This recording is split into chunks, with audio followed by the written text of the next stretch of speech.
Hi, I hope you all had a great lunch and that you enjoyed our last activity.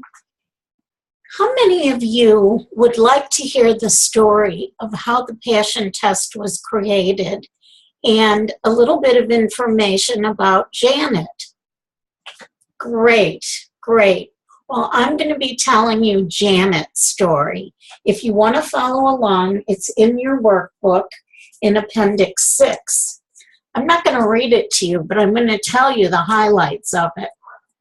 How many of you have ever been in a job that really wasn't suited for you?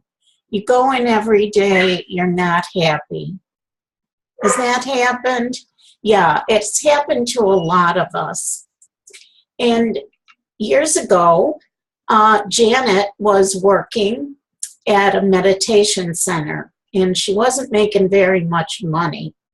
Some of the clients that came to the meditation center worked in the IT industry, and they recruited disk engineers.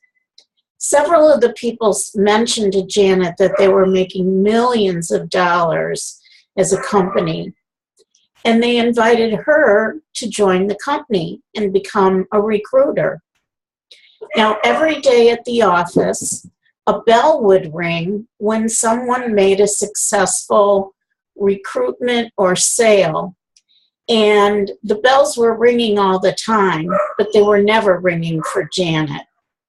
It was clear to her that the people, although she was friendly and outgoing and had a good track record in sales, she didn't know the technology end of the field. So she really felt like she wasn't getting anywhere and that she was stuck in another dead-end job. As she was leaving the office one day, she saw an ad for a seminar that was going to be held in the next day in San Francisco. It was called Yes to Success, and she thought, well, that's what I'm looking for. So I'm going to sign up for this.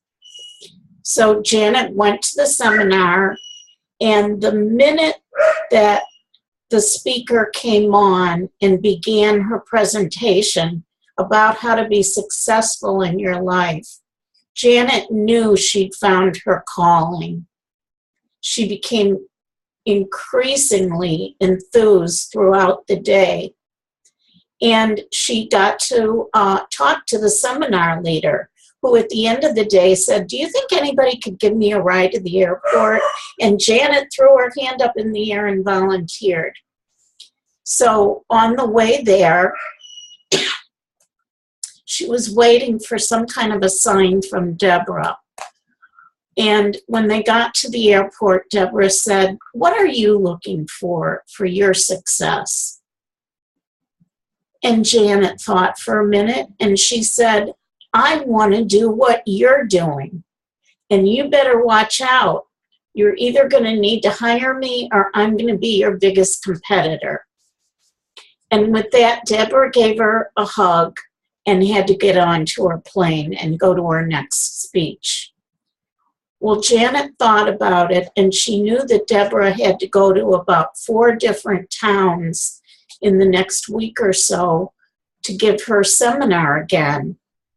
So Janet told one of her coworkers at the meditation center that she was dying to go to these seminars, but she didn't have the money to travel for hotels and to go to the seminar too. And that evening, while she was meditating, she could feel paper dropping around her, and it was $100 bills. And one of her colleagues at the meditation center said, Merry Christmas, Janet, you're going on the road. And Janet did just that. So the next day she showed up and walked into Deb Poneman's seminar in a different city. And Deb noticed her and waved, and that was about the extent of the exchange. And that happened 2 more times in 2 different cities. Finally, Deborah was going to Iowa, and she had noticed Janet in the audience for the last few sessions. And she looked around, and there, sure enough, was Janet Atwood.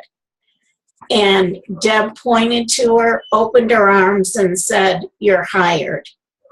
So that's how Janet began her search for what were the passions in her life.